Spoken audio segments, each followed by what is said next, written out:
So, as I was saying, that we all know that the body is the important means to be existing in the world. So, uh, we all are here to understand more of yoga from the perspective of having a wellness or the well-being with respect to our body. Of course, mind, sensory organs, and everything is a part of that body. But unless and until that we have taken care of that body, we are existing in the world. Otherwise, I mean, we are all being a part of universe, and we won't be having those bodily pleasures and other feelings, emotions, or anything what we are aligned with the body. So, Ayurveda and yoga both talks about the samatva or the balance, and that balance when we are saying samatvam yoga uchyate. So balance in the So, jivatma paramatma or balance in our Agnishtha. mind, body, soul is what we are trying to achieve with the yoga. The same goes with the Ayurveda, where Ayurveda says that the body is the constitution of the balance of the component. And when we talk about those primary components, those are dosha, dhatu, mala mainly, and Agni is another concept which actually dwells with all these three dosh, dhatu, mala. So dosha are the subtle body elements, kapha, pitta, vata, which is again mainly comprised of pancha mahabhuta. So we all know all the elements in the earth are prepared are made up of Pancha Mahabhuta. So even doshas, the primary component of our body, is made up of this Pancha Mahabhuta. And there are three main doshas, Vata, Pitta, Kapha, and those doshas are being made up of this Pancha Mahabhuta. The other thing is the body constitution in terms of a sthula sharir or the visible body is prepared of sapta dhatus, that is body tissues. Of course, there is interlinkage of dosha dhatu and mala to each other, but when we talk about dhatu, we can actually see those body parts in terms of dhatus which are prepared made up of doshas. And mala is nothing but the waste product. Those has been a product of these dhatus and the chyapacha or the metabolism kriya that has been done by the Agni. And thus, dosh, Agni, Dhatu, and Mal constitute the body. Okay? So, for Ayurveda, the main definition of being swastha or well-being is a samatva of all these. So sama dosha, sama agni, sha, sama dhatu, malakriya, prasanna atma, indriya, mana, swasthya iti abhidhiyate. So what does it say? That when these doshas are in a balanced state, when this agni is in a balanced state, dhatus are in a balanced state, even the mala, which is a waste product, those are in a balanced state. And because of which your mana, atma, indriya, everything is prasanna or in a happy state. That is what we understand as a healthy people or a healthy person needs to have these attributes in his body and atma and mana. So once those whose dosha, agni, dhatu, mala all are in a equilibrium, and who is cheerful for his atma, mana, and intellect and sense organ part is designated as a healthy. So we will look into what is this doshas, malas, and dhatus. So as I said, the three fundamental principles that is governing our body are called as the doshas. So Vata, Pitta, Kapha are the three main principles, and they have been derived from this Pancha Mahabhut. So I have used these notes from Dhananjay. So you will get these notes from Dhananjay. He had already shared in the group earlier as well. but we will talk about the concept and we will try to understand how to uh, quickly memorize these concepts. Okay. So when I'm saying vata, vata is a wind, which is the air around us. So we know the air is not visible, okay, and we know that the air is very light. We just sense it with its flow. So similarly, in Pancha Mahabhuta, we never see the Akash space. It is not visible. Similarly, air is directly we can understand the Vata is connected with the Vayu or air. So the Bhut, Pancha Mahabhut, Akash and Vayu comprises this Vat dosha in the body. This Vat dosha is nothing but the air or the spaces in the body which help us in the regular body function. Okay. So when we are saying body function, so how does it function? So we know there are multiple spaces. So even the each cell is having there is a space between two cells. We call it as the intercellular space. Okay. Similarly, each body part is having the pockets of the spaces. So that is our Akash Mahabhut. And all these exchange of the Not one energy or day, the body Vish. fluid is I'm happening already between these going cellular 2 days. spaces Okay, 2 days because from of last the month, and flow from or the starting movement. from So as tomorrow, we I'll know be that going the three to air four has a days. flow, Because this first they are asking vata leadership team is the to come to function office, and or the it is movement all that employees governs will start all coming to the office body almost functions. So what almost 3 to 4 vata is days made up of from this October space end or and November. air. Air provides it a movement while the space provides it the uh, area where it can move. Okay. Next is Pitta. Pitta is nothing but fire or a Agni Mahabhut, and because it is in a liquid state, it is having a component of water, but mainly it is comprises of the Agni Mahabhut and the part of it is with aligned with the Jala Mahabhut. Since Agni is a very important function in our body which governs our metabolism or Chaya Pachaya Kriya, so we all know that if we want to have any function, external function of the body organs or the internal function in the body organs, we wanted to burn our calories just to gain those calories which are required for the internal body function or the body functions that is a part of running, jogging, working, whatever we are doing. From where these calories are getting?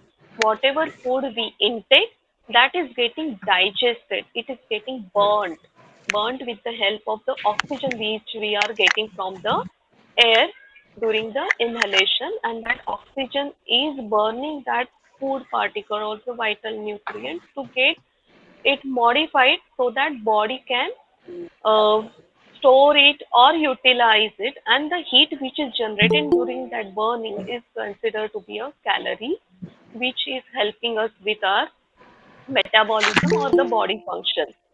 So that way it is very easy to understand the fire element or the Agni element. What is it in our body and how does it work? So it does work with the help of Pitta, okay, and which governs our digestion, metabolism, and produce the energy.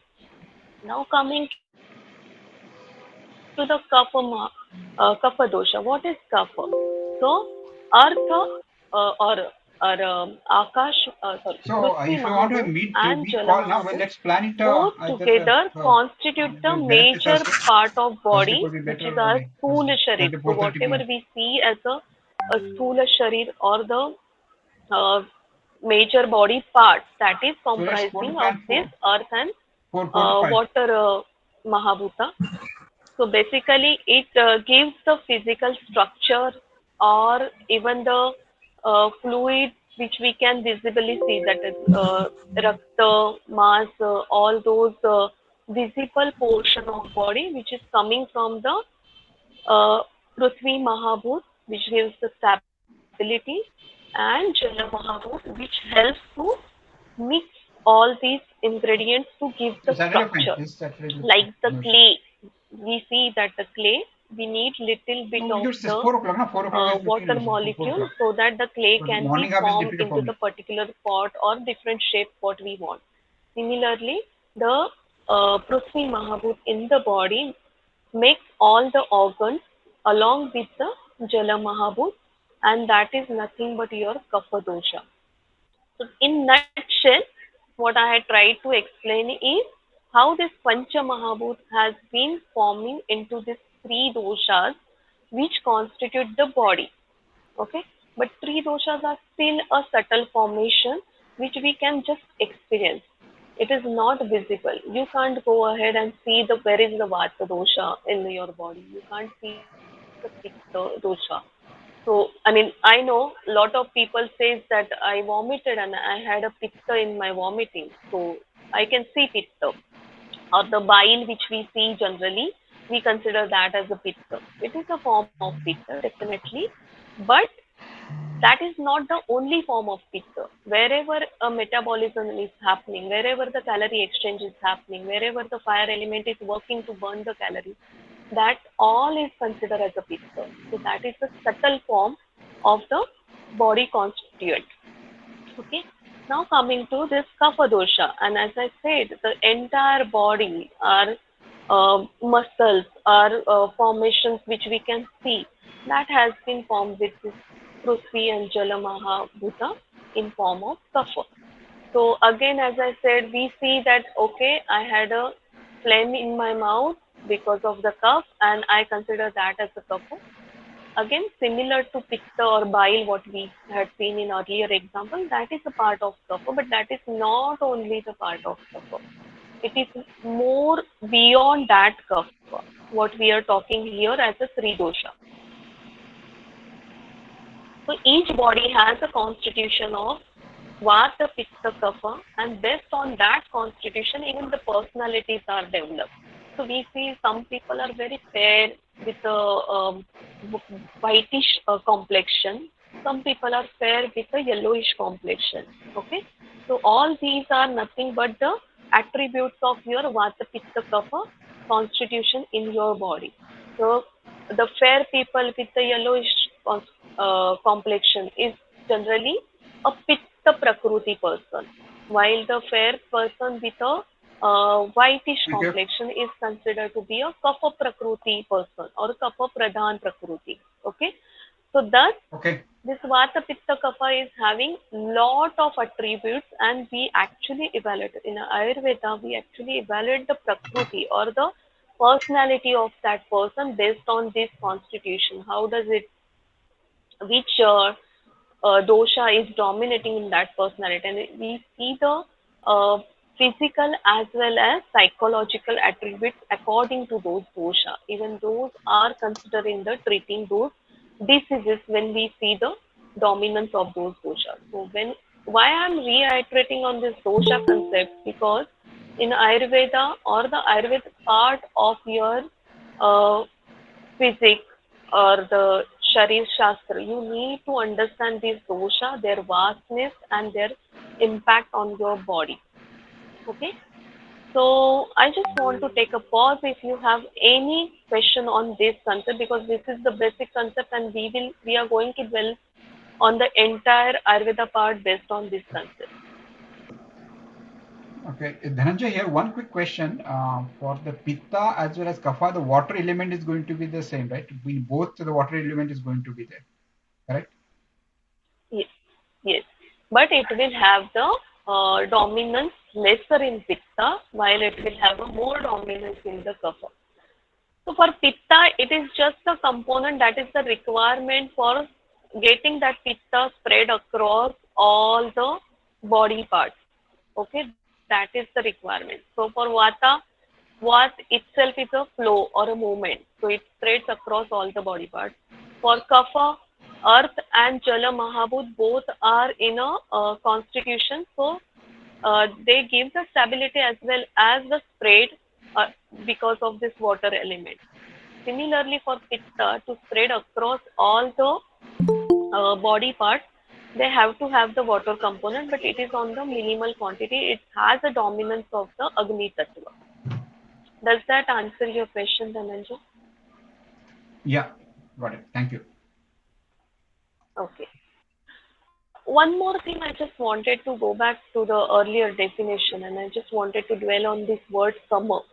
When we are saying equilibrium or when we are saying summer, it is the appropriate composition. It does not mean the equal composition. So when I'm saying samadosha, samagnisha, I want a appropriate composition of all the doshas to function it properly. I want the appropriate composition of all the dhatu or mala or agni to function it properly. That equilibrium is what I'm expecting from the word summer. It is not the equal thing.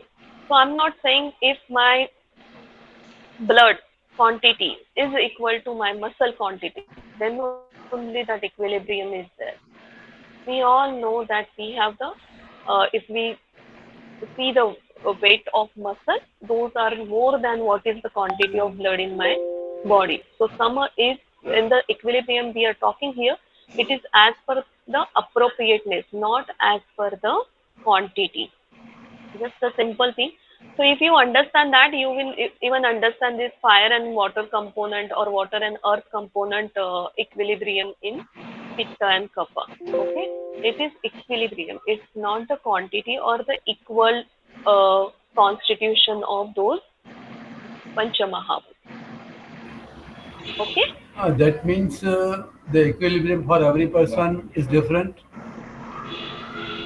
Yes, exactly. That's the point. Okay. And that's why when you go for any Ayurvedic treatment, you will see that the doctor will evaluate you thoroughly.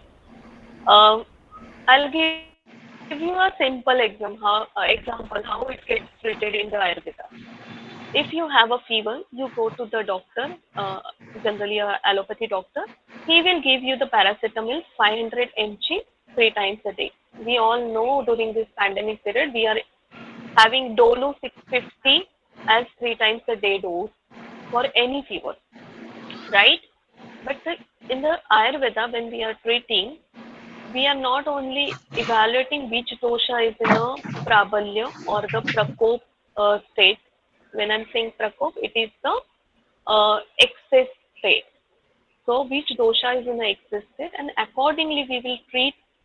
So those matras will be in accordance with the evaluation. Those treatment will be in accordance with the evaluation. So you rightly said each person will have the different state of equilibrium, and that is different for each individual. So based on his constitution of the dosha, as I given one example about fair complexion with yellowish skin, that is The the particular Ayurvedic when I'm doctor, treating how that does he person, I evaluate? wanted to make sure. Ayurvedic doctor, how does he evaluate? Because in allopathy, they will go for different type of tests. How the Right. So evaluation is we done have by Ayurveda?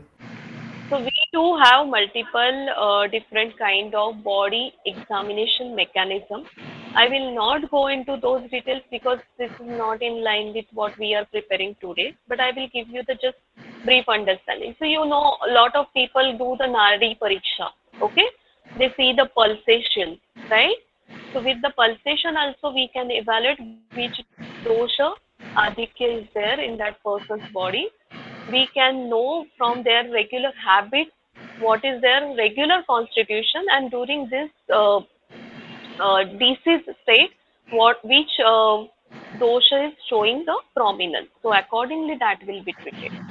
But it's not as simple as I'm stating. It has multiple different factors to it. Okay, so we do even utilize the lab test which allopathy is recommending to get the understanding of what has been happening in the body constitution.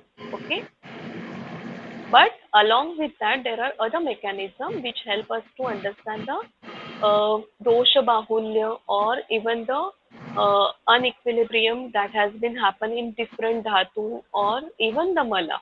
Okay, okay. If we are okay with this, we will go ahead with the Yes, next yes, part. okay, okay. Thank you.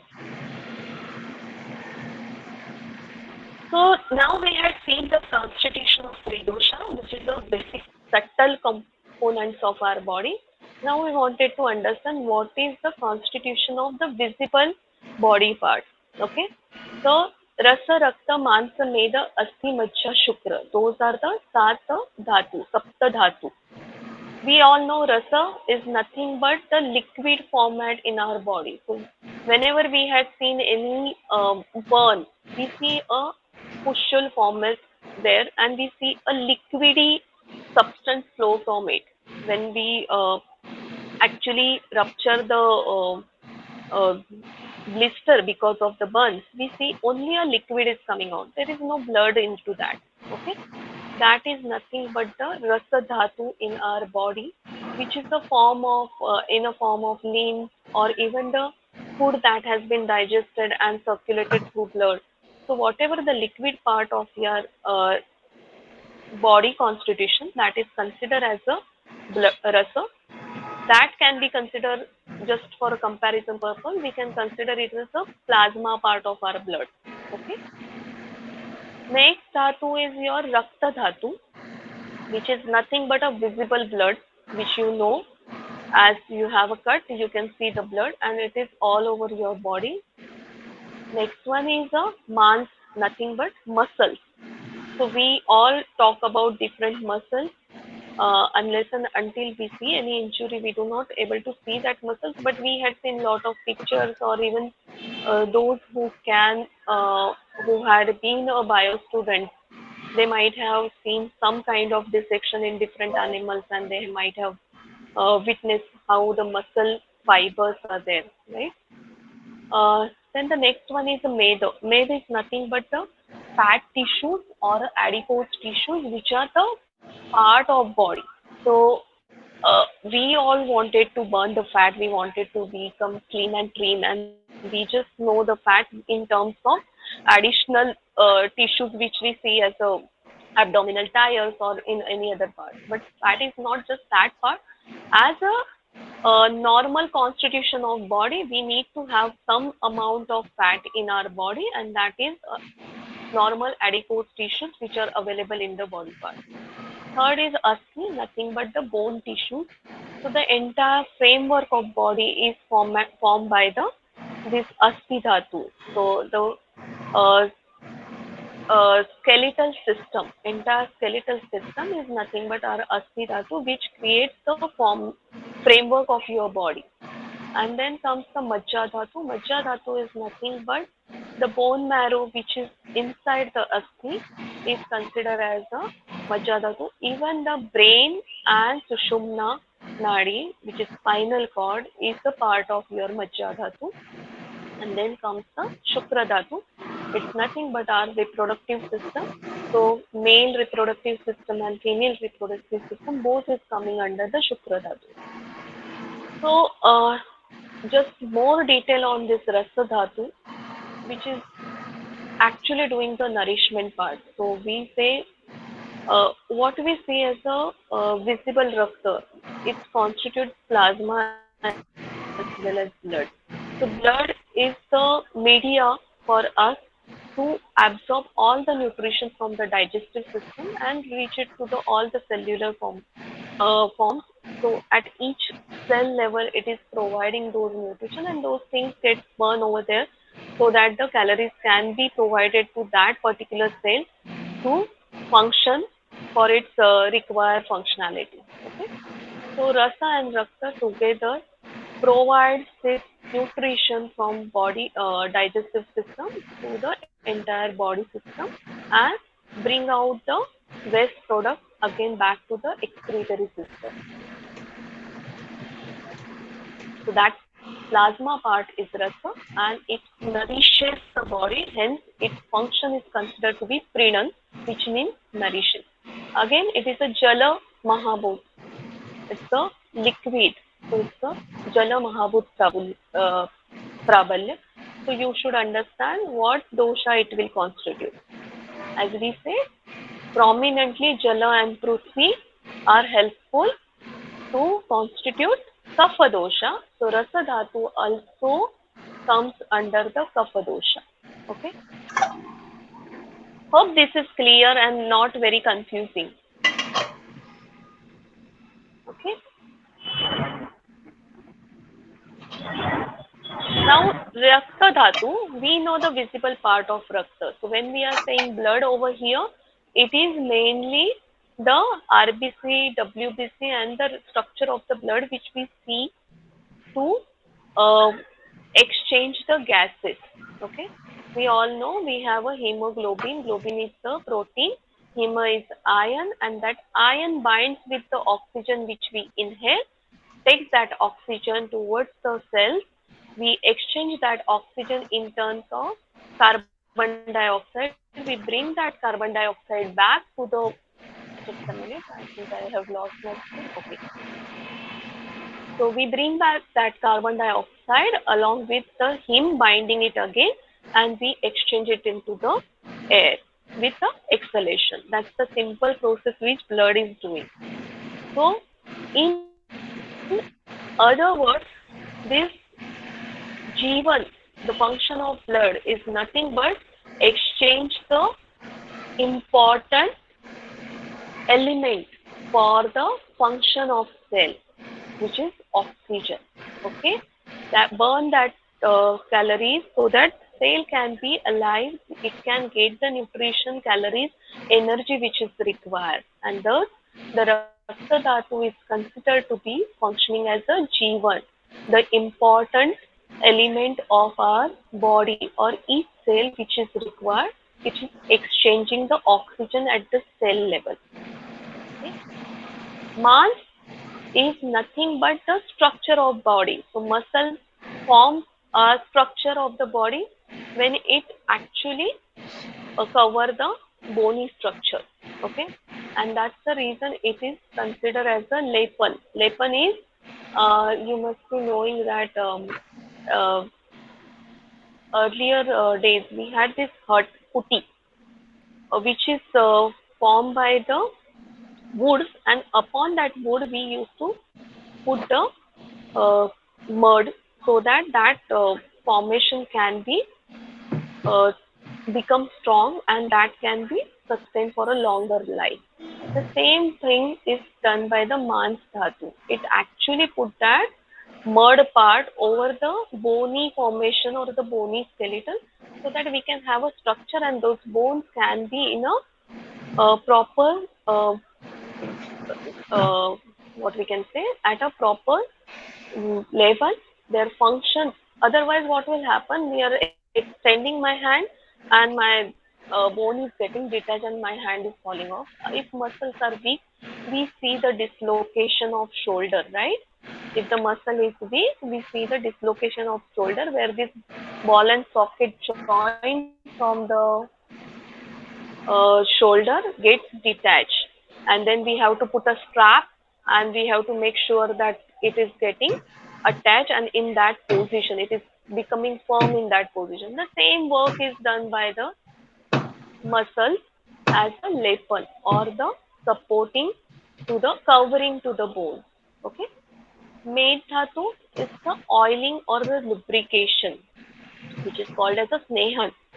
So we know we have this knee joint where we can hear a small sound when there is a lesser lubrication into that. And then generally for the old age people, doctor says that okay, your lubrication has been reduced in your knee joint, and if it is not sustained, then we have to go for the knee replacement therapy or the surgery, right? So that lubrication part is done by the oiling or the oily substance in the body, which is our Meda Dhatu. And this is called as a Snehan or the oiling of the body. So again, mass, made, these are the constitution of your body, the major structure of your body. So that is again with the Prithvi and Jala Mahabhut, what we can see, and that is the Kapha uh, Bahulya. Rakta Dhatu, it is exchanging and burning the thing. So as I said, Rakta is nothing but bringing that oxygen to the cell level and burning it. So it's nothing but a fire, and that is why it is a Bahulya with a Pitta dosha. Okay. Now coming to the next Dhatu, Asti Dhatu. So what Asthi is doing, it is giving the major structure, the firmness. So it is actually a skeletal which is grounded to the uh, uh, floor so that we can stand, we can sit, we can be in a firm situation. So that is what is called as a dharana. And asthi is hollow. So there is a space into the asthi and there is bone marrow into that asthi. And that is why it is Akash and Vata Mahabhut. It actually functions to the motions of the different, with the different joints, we are actually doing the different motions. So it is Vata and Vayu and Akash Mahabhuta, which is comprising the Vata and which is giving the stability to our body or a dharan. It is dharan. So it is actually holding our body. And Majja Dhatu is the bone marrow or our central nervous system, which is actually situated in the bony framework. So it is in part of the bone. It is actually doing the feeling of the bone cavities, and that's the reason its function is puran. So we know any stuffing which we consider as a puran in that particular uh, snack, right? So this is Majja Dhatu, which is actually filling your Asthi Dhatu, and that is why its function is to Puran, which is nothing but filling the bone cavity. And as I said, if it is filling the bone cavities, it is again a constituting with the Jala and Prithvi Mahabhut, it is Kapha dosha.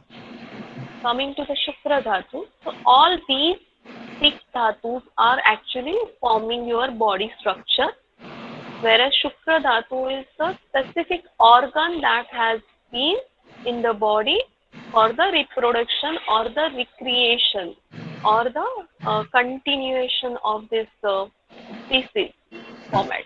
Okay, so that is for the Garbha Utpadana or the reproduction is the function of this Shukra Dhatu, and obviously again is a very firm structure, so it has to be a Kapadosha Bahulya.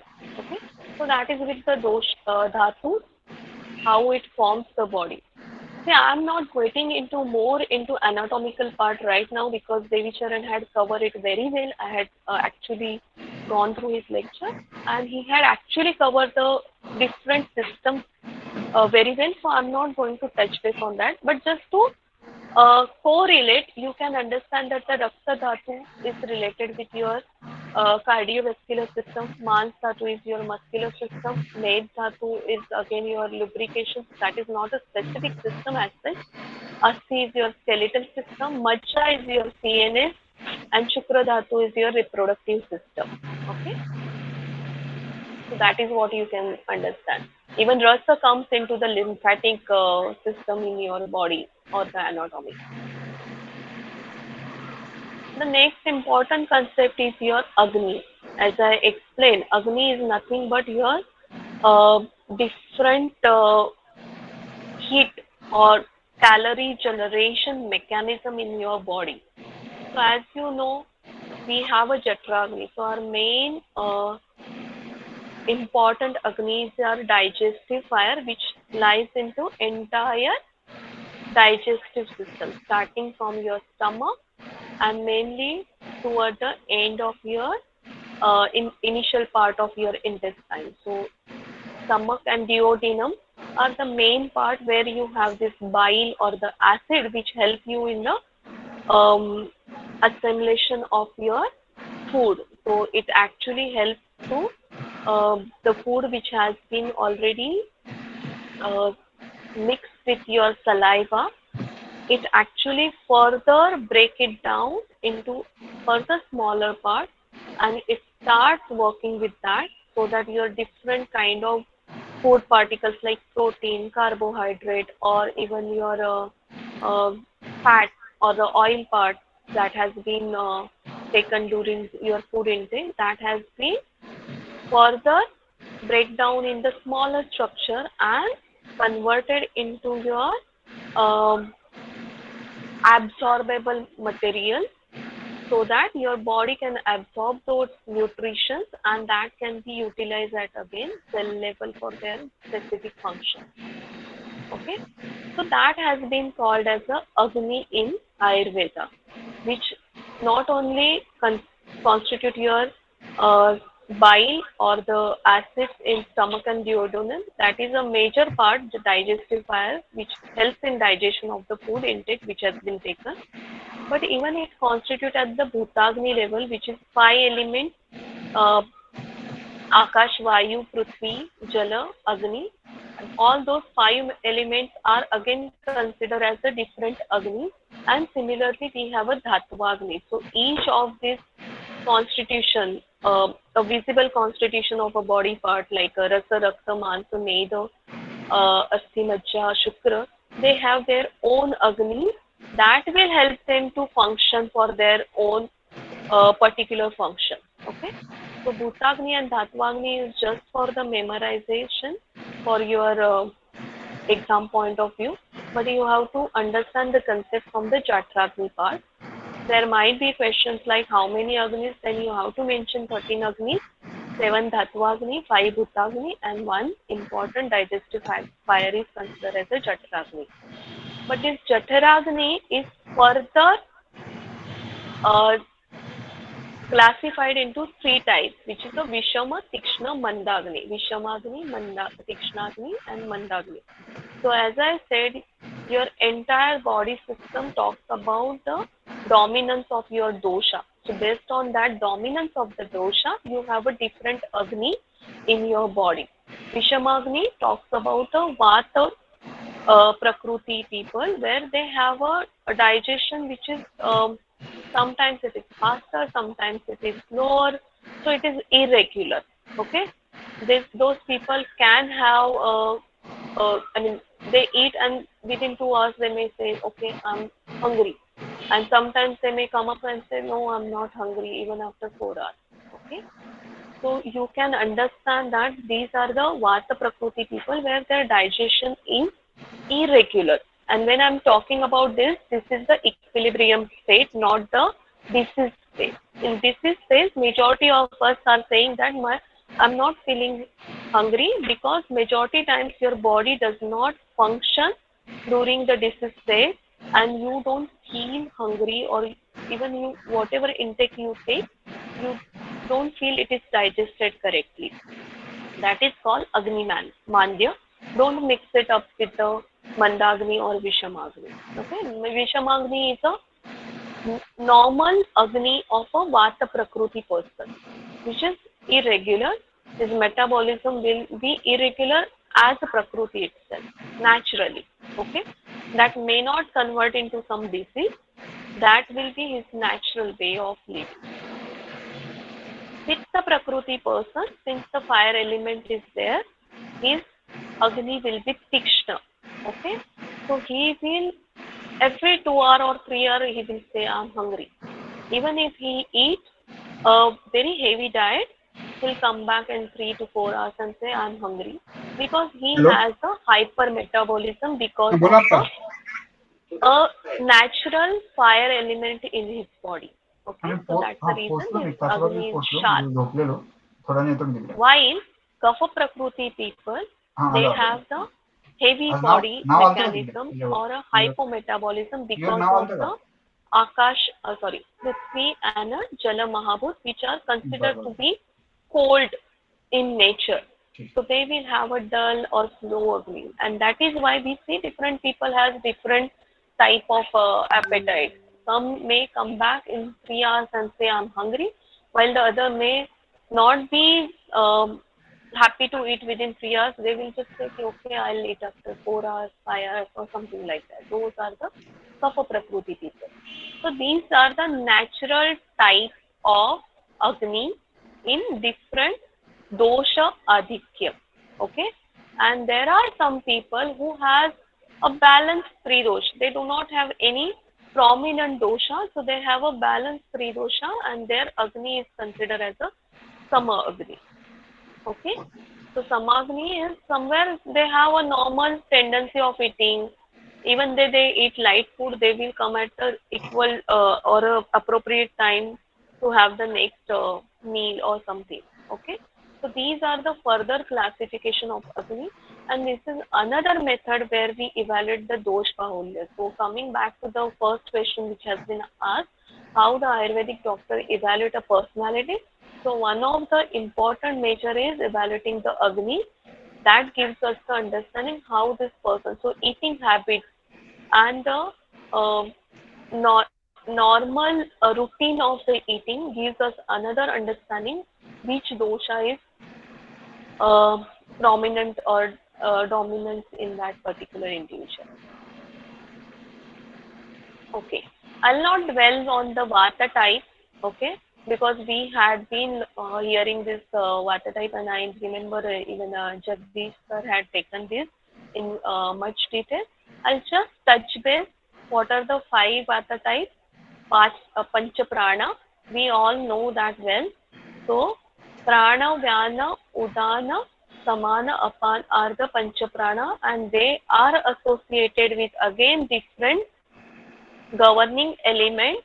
So, of course, they are vata. So, obviously, vata element is there, but apart from that vata, there is another element of pancha mahabhuta which is helping these different pancha vata or pancha prana to do the different functions in the body. So prana is associated with space or akash mahabhut, and it helps to fill in the space in the entire body. So prana is nothing but our vital energy. It has to be there in the entire body, and it is, you can again relate it with the oxygen which I say at the intracellular Yes, sorry to disturb. I think metabolism this, level. you need to go to the next slide. I think still it is last slide showing. Sorry. It is still showing the three dosha slide. Maybe you can move to the next slide. Yeah, I'll go fast. These are the basic concepts which is more relevant to Ayurveda. That's the reason I'm being little dwelling more on this, but I'll go fast in the future slide. We should able to close it by 7:15 if everybody is okay. Okay, Okay? that should be fine. Yeah, thank you. Yeah. Okay. So as I said, prana you can relate it with the intracellular gaseous exchange. Udana is above the diaphragm or the upward action. So it is in a exhalation thing which you can relate. Samana is related to your digestive fire, so it helps in your Shilpa, this digestion. It slide is is, at the there is Manipur some issue chakra. in the slide. We are not able to see the next slide. Can you just see, we still is showing the only three dosha. Can you Oh, just, you are not. Okay. I'll reshare it. Thanks for highlighting. I didn't see that way. Okay.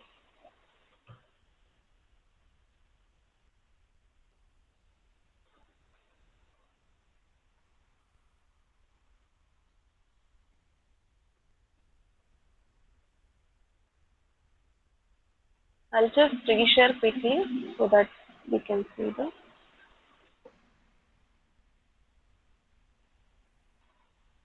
Is it visible now? yes, now it's better. Right? Yeah, yeah. Thank you. Thanks, Dhananjay, for highlighting. Okay. So we were at Samana. So Samana is nothing but your fire element, which is related to your digestive fire, and it helps in splitting, separation, and isolation of food particles into the small particles so that you can absorb those nutrition in your bloodstream. Apana is nothing but your uh, lower body vat, which is actually we know as a flatus. So that is majorly for the holding part. It is mainly situated in the last part of your intestine. It has the outward intensity, and it is actually a excretion of the excess uh, vata in your body or the byproduct of your digestion. Okay.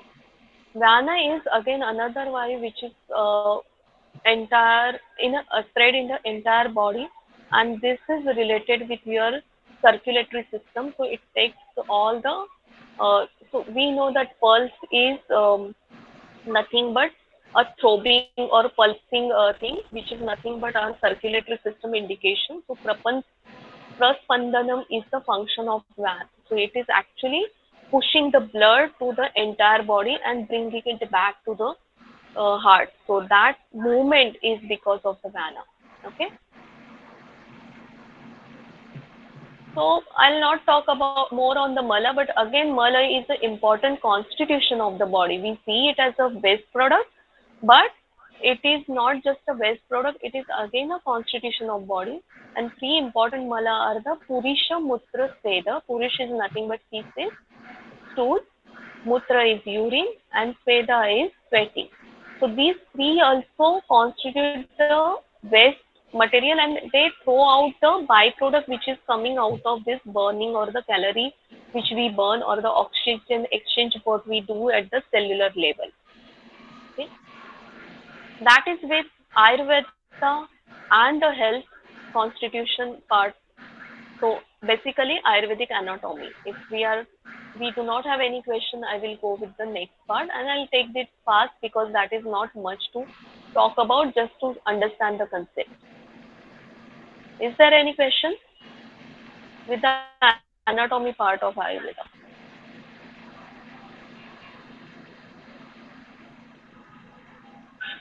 I take the no as a silence as a no. We'll move to the Dinacharya and Rutucharya. So we talked about the anatomy part. Now, what is the physiology? So we have the physiology in the body, which we talked about during this anatomy part as well.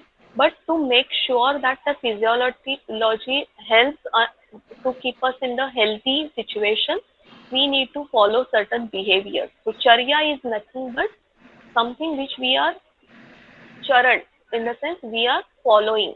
That is charya. So if I'm talking about dinacharya, it is a daily routine.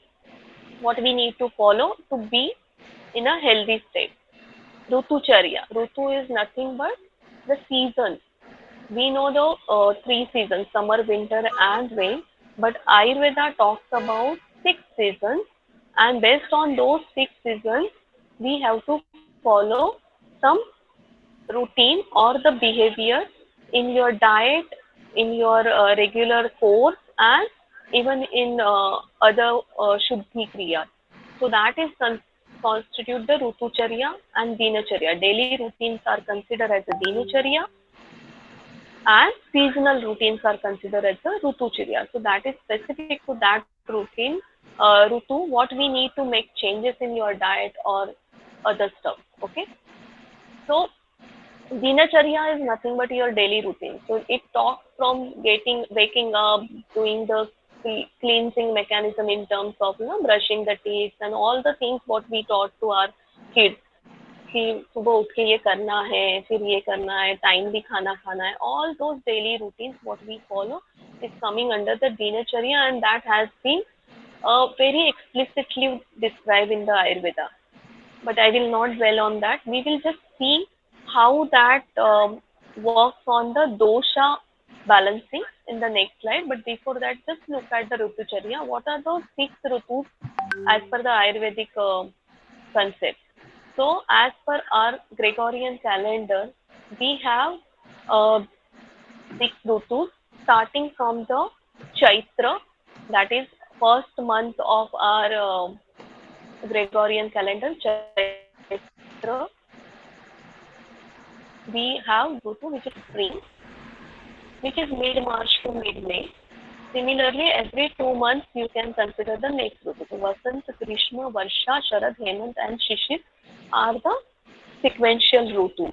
And what happens in this Rutu? So let's consider the first Rutu, Vasanta, which is our spring season, just at the starting mid of our cold or the winter. What is happening in this Rutu? In winter, it is naturally cold outside. So obviously, which dosha will increase in our body? The dosha which is cool dosha, which is kapha.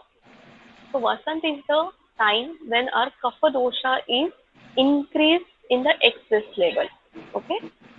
In the next Rutu, it is going to come down to the normal level that is called Prashama. So Grishma your kapha dosha is coming down, and shishir, which is prior to vasan, where this kapha dosha is going to accumulate.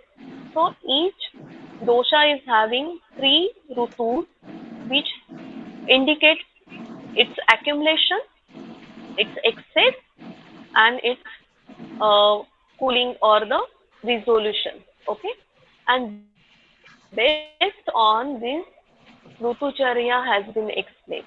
So we are going to share this slide. I'm going to just give you one example to understand how this Rutucharya helps to control your excess dosha and why we need to follow it. Okay. So let's consider the example of a kapha dosha, which is now going to be higher in your Vasanta Rutu.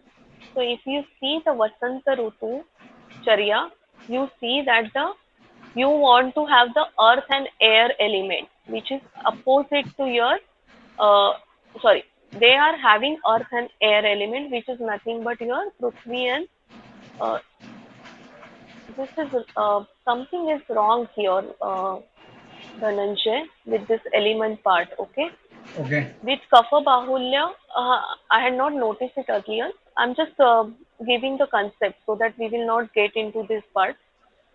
Since kapha will be higher, your prithvi and uh, jala dosh will be higher. So that's the reason in cold we have majority times is um, sneezing or the cold related disease. Even we have cough and other stuff. Okay, what we try to eat the hot things so that our uh, coolness will be reduced, right?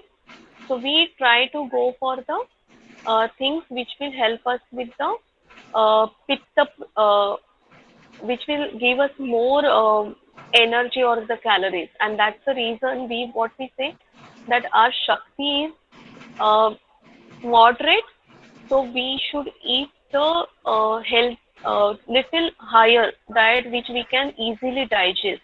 Okay, and this is how we try to so honey is warm, lukewarm water is again going to generate the heat, so we try to eat or something which is going to generate more heat in our body so that our kapha dosh can be digested, that excess can be reduced. Similarly, in Varsha Rutu, there is a prakop of Vata dosha. Okay, so here Vata dosha is going to be more. So in Varsha, generally asthmatic people know that as soon as the rainy season starts, they get the asthmatic attack.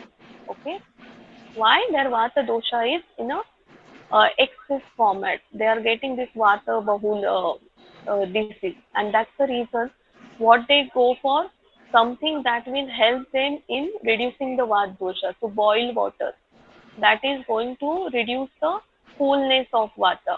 Okay, some heavy meals like rice, wheat, pulses, soup, more proteinous diet. Okay, and your Shakti will be very alpha at that point of time. Okay, so this is how you have to read the Rutucharya. Why each season has a specific routine. That is what you need to understand. So you have this ready reckoner to understand what you need to follow. But behind that, what is the concern? That is as per the dosha sanchay, prakop and prasham. That is what has been advised here. Okay. Similar in the dinacharya concept. So you can see this body clock, which dosha is prominent in particular time, and accordingly you have to do your you have to have your eating habits. So we generally say that early meals in the night helps you for a good digestion, because that is the time when your kapha is predominant, so your digestion will start slowly, and the next uh, time will be your pitta dosha, so slow digestion will take over in the next 4 hours by pitta. It will digest it completely, and by the time we get up, so it is a long duration. In the night 10 o'clock we sleep and we get up at a 6, so those 8 hours can be managed without food because of the early kapha dosha digestion, which is going into the slower pattern, and then followed by pitta dosha, which will make sure that everything is digested properly. So that is how dosha helps us to understand what needs to be followed in particular daily routines as well as in the particular seasonal routines, and that is nothing but your dinacharya and rutucharya. Along with that, everything which comes into your vihar or the general cleanliness activities that has been described in dinacharya part. Okay. Okay, this is again why we should follow this. So we should get a good features in our body, which is nothing but appropriate body with the muscle part, a proper constitution of all the dhatus, strong indriyas, um, none of the disease can, so strong immunity so that disease cannot invade our body. The person can able to control his that is shudha or the hunger, trishna that is or pipasa that is thirst, and even the tapa or the different kind of difficult situations. And he has a very healthy body in terms of the appropriate nutrition without any disease and all. So that is a shloka. I'll not dwell it now. Other important part. So we talked about dinacharya, rutucharya. Along with that, there is trayopastamba or three secondary vital support that has been considered important while we planning our dinacharya or rutucharya. This is nothing but our diet, sleep, and here it is brahmacharya. Again, this is typo, not a brahmacharya, it is a brahmacharya. Brahmacharya is considered to be a celibacy, but in a broader term, it is indriya daman. So all your organ or sensory organs which has vishaya sakti, so they are lolup or greedy to their objects. Controlling them is considered as a brahmacharya. So when we are talking about dinacharya, rutucharya, to keep all the doshas, dhatus in a summer equilibrium city, we need to have a appropriate ahar, appropriate nidra, and the indriya daman. We all know if I love sweet, I tend to eat more when it is served in my diet. Obviously next day I'm going to get some of the other uh, imbalance of the doshas which is going to result in the disease. And the simple example will be diabetic person if he has the appropriate ahar balanced diet where he is making sure that he is controlling his sweet tooth, he will have a very sustainable life, and with the minimal medicines and the uh, exercise he can control his diabetes. So I'm giving this disease example so that you can understand it. So Indriya Daman is considered as a brahmacharya, and which is nothing but Brahma's routine. So the routine of your soul or the universe. Brahma is considered to be a soul, true conscious. So following the routine which is taking you towards the true conscious is the another meaning of brahmacharya. So appropriate diet, appropriate sleep, and appropriate control on your senses is considered as the three upastambhas or the vital support to your well-being. And this is again has been supported with the known shlok of Bhagavad Gita, Yukta Aharasya Viharasya Yukta Cheshtasya Karmasu. So we all know the meaning of it. From where it is coming? It is coming from this Traya Upadesha of Traya Upastambha of Ayurveda. Okay, so now coming to the important factor, we talked about all the physical factors, constitution, everything. Why psychosocial health is important? And we all know that mana is the one which will actually help you to control your indriyas, which will help you to discipline your diet, which will help you to discipline your sleep. So that mana is a important factor in following all these good practices, which is helpful for your well-being. And that's also psychosocial health is maintained according to the control on the mana, and through control of the mana, we have the control on our physical discipline as well as our sensory discipline. Okay. So this slide, I just wanted to quickly let you know what exactly happens in this top five causes death worldwide. So when we are saying cardiovascular disease, what is happening exactly in those cardiovascular disease and how those are related to different doshas or mala dhatu. So we will not talk about all the examples, but we will take couple of them. So cardiovascular disease or stroke, we know what is happening. It's just a block in your blood vessel, which is actually stopping the circulation to that body organ, either heart or brain. And because of that, the body organ does not get the oxygen required for its Jivan Kriya, and because of which that body organ try to push that block away, but if it can't, it cannot, I mean, it just dies. And when it dies, we had this stroke for that particular brain part, and which reflect in the related body organ. So stroke is nothing but paralysis in common terms. Okay.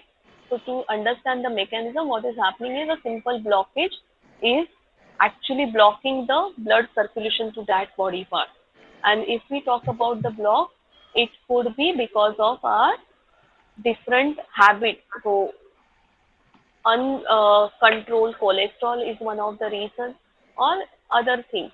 And uncontrolled cholesterol is nothing but because of your digestion is not forming correctly, your blood is having this sticky particles which is uh, combining and over the time forming a blockage. The same thing happens in the heart attack, where the clot or the this a block is going to block your heart vessels, and heart is not going to get the oxygen and the pumping is going to stop.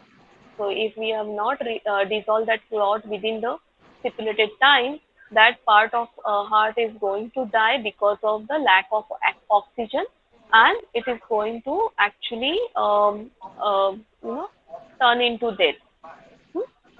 So this is how our diet, our sleep, or mental stress is going to create imbalance in different doshas and dhatus, which is going to generate this kind of impurities in the body, and that is going to cause this disease. And that is why what we need to do is we need to actually work towards all these different practices. So Dinacharya, Rutucharya are the practices, but along with that, we need to actually look into the psychophysiological functioning things. So Dinacharya, Rutucharya helps you with that. When I'm saying that you should have a 7 hours or 8 hours sleep, that is going to release your stress. When you are going to have the food early, that is going to make sure your digestion is proper, and that is going to make sure that whatever food is absorbed in blood, that will flow smoothly. That is not going to create a sticky particles which will further go into the clot or something. So these are the related things. So body is a complex mechanism, and this is linked in each and every system. Okay. So one factor is your diet, the other factor is your other aspect which is going to calm down your mind.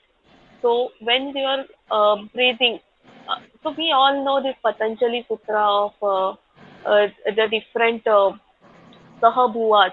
Like we have one of the sahabhua, which is nothing but the obstacles for 9 obstacles symptoms. So one is Shwasa Prashwasa. So what is happening whenever we have any disease condition in our body, or the different imbalance in the body, it affects our shwas. Okay, it affects our breathing. So we know if we are in a stress, we talk fast, we have the little faster breathing. Okay, in anxiety we have experience, we have a faster breathing. So what it is going to do? It is going to imbalance your doshas and it is going to affect your entire system, body system, which are linked to each other. So when your breath is steady, your emotion becomes more balanced. Your body is getting into the equilibrium state.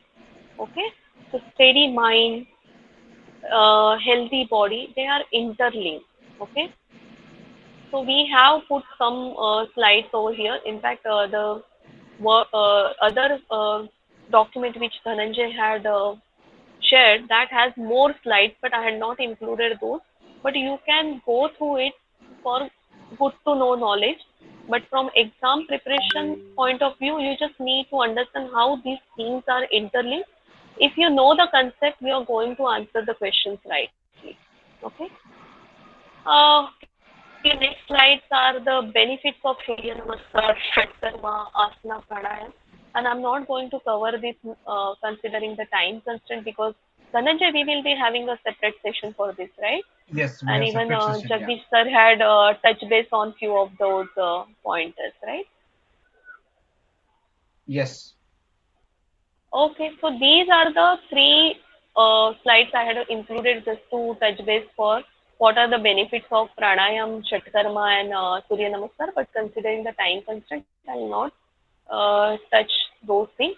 But from the physiological perspective or the anatomical perspective or even from the mind perspective, if you have any queries, we can spend another 5 minutes. There is a last slide on homeostasis. Just on the conceptual basis, I just wanted to tell you homeostasis is nothing but adapting the different dynamic environment and keep the body stable. So maintain the stability of body is nothing but the process which is self-regulation of the body mechanism is called homeostasis.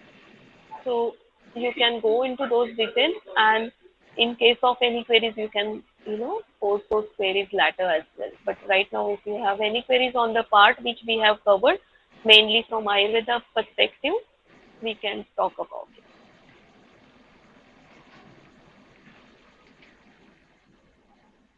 Thank you, Shilpa. It was a really nice session. So, all participants, if you have any query, please unmute yourself and ask, or maybe we can put also in the chat box. Trust me, Ayurveda is more deep. It's just what I would say, not even the iceberg, not the tip of iceberg what we discussed today, but at least that will give you the basic concept what is Ayurveda talks about and how anatomy and physiology has been described in Ayurveda and how the Ayurveda can help you in bringing the Hello. wellness in the your body. Okay, चहा वगैरह है का? चहा वगैरह का है का? So if there are no further questions, ठीक. Dhananjay, I think we can conclude the session. I'll not check the chat. If there are any questions in the chat, can you just check and let me know?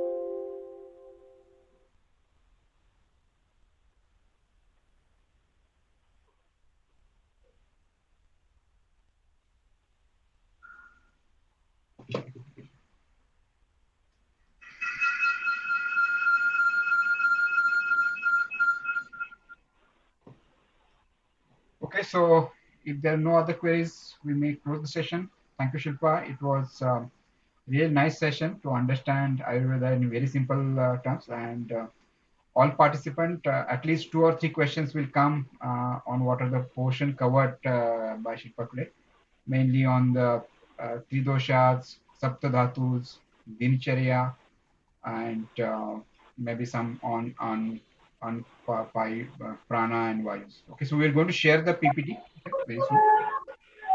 Okay, thank you. Thank you all. Thanks everyone for your time and Thanks a being lot. patient. Thank you very much. Thanks. Thank you.